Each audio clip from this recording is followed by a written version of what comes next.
Hey guys, it's been a while since I've made a video, so I figured what we could do here is basically just talk about the current updates that have been going on in Guild Wars.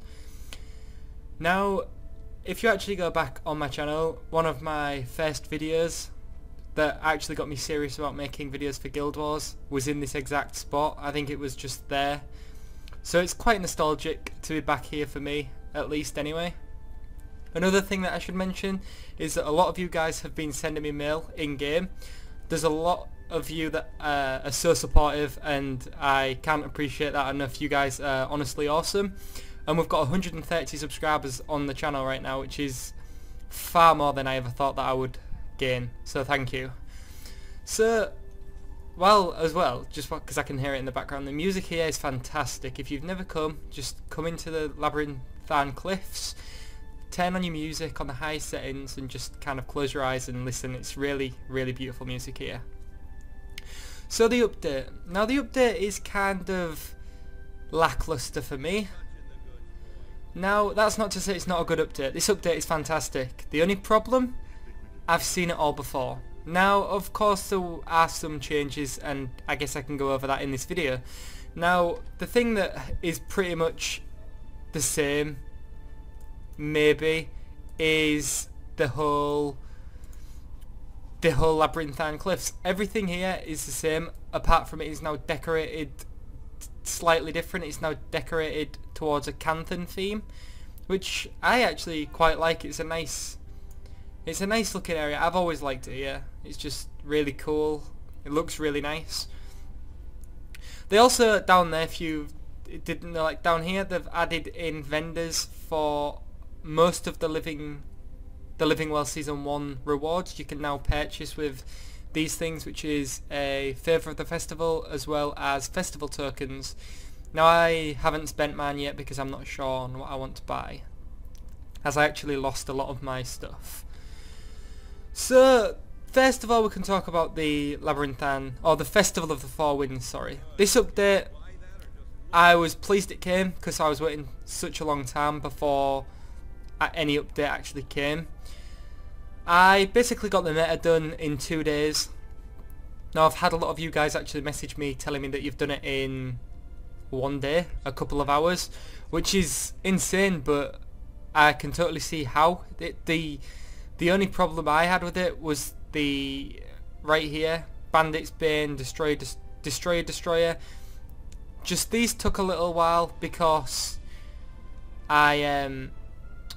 I basically procrastinate whenever I have to grind, so those took me a while, as well as the Aspect Arena wins that I had to get. Overall, the festival is cool. Like, it's a nice place to come. As you can see right now, people are doing the Dolyak race, and it is a nice area to come and hang around in. There's not much story. There was basically a 3-minute sort of scene with Destiny's Edge 2.0, in which you get called the leader of Destiny's Edge 2.0, which is pretty cool. I'm alright with that. And the Zephyrite basically tell Lion's Arch that they want to help fix the place up. Now, I'm not actually sure why. I may have missed why they are actually helping, but they feel like indebted that they have to help.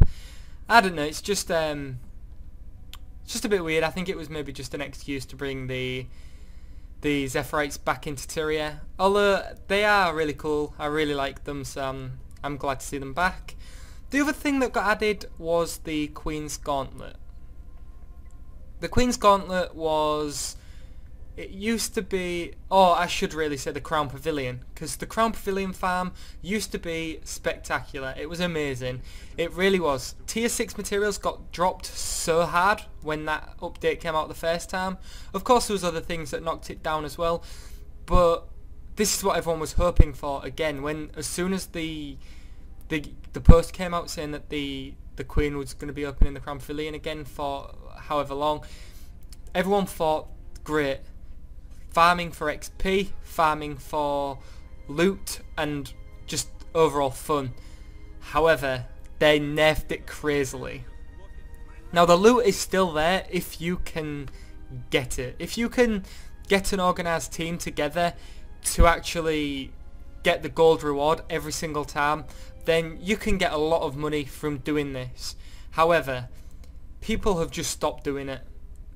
They've just, a few times that I've been in, there's been maybe a commander and maybe a group of 20 people zagging around, and it taking anywhere from 40 minutes to 2 hours to kill the bosses, which is just, I can't stick around for that long hoping for the one chance that we get a gold just to have it.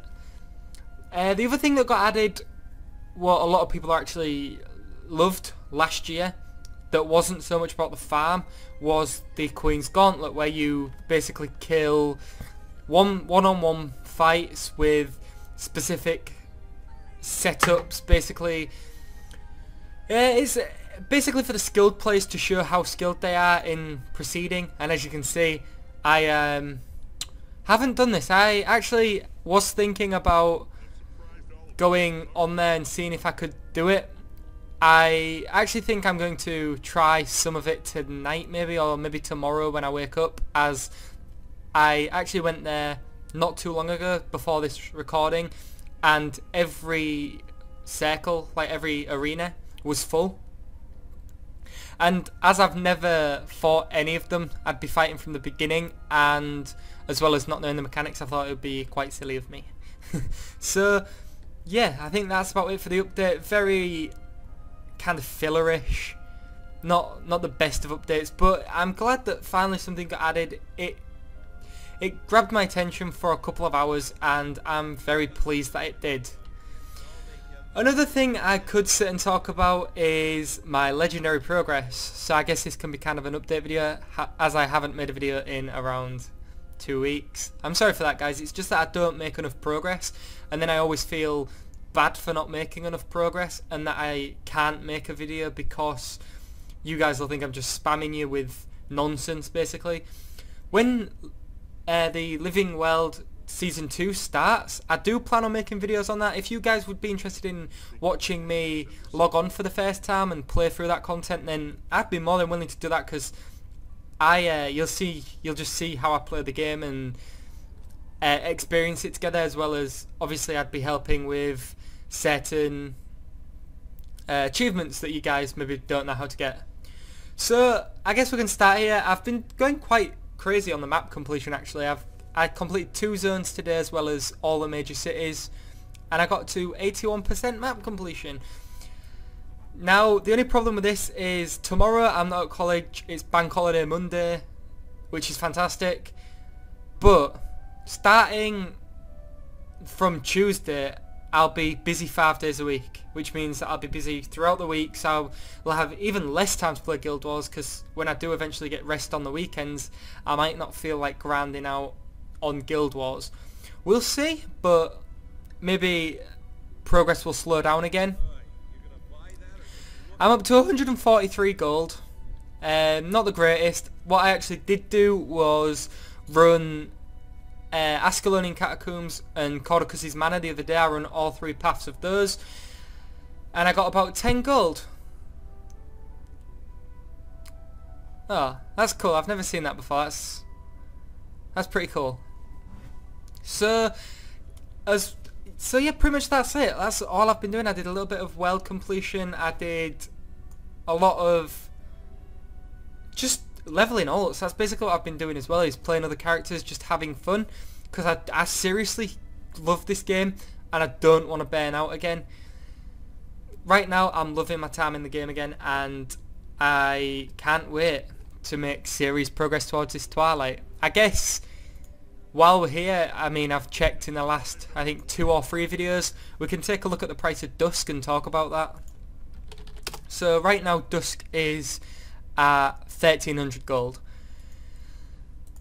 Oh jeez, it's really getting up there, which is really upsetting, because I have a fear, and my fear is an irrational fear really, because it won't matter once I have Twilight if Dusk rises or falls. But I have this horrible thought that as soon as I spend 1300 gold, 1500 gold, however much it is, when I actually get the amount of money that I need, the precursor crafting will come out, and Dusk will go down to about 200 gold, and that would be devastating. But yeah, that's about all I've got to say on this video. So again guys, if you have any ideas that you'd like to see from me, if you'd like to just see maybe one day a group of us got together and we ran every single dungeon consecutively, I could record the dungeon runs and maybe do the commentary while we're running the dungeon, so kind of like a live commentary sort of thing. I could also do, although I'm new to it, and as you'll probably see by my record, I'm terrible, I've been playing quite a bit of PvP. I actually got to the D rank and I'm winning just under 50% of my games. I could do some live PvP matches, you know, like live commentaries while I'm playing, although this would probably just consist of me being like, come on, and maybe throwing in some vulgar language, although I do try and keep that to minimum. So yeah, that's about all I've got to say for this video, guys. Leave your suggestions down below, and until next time, bye bye.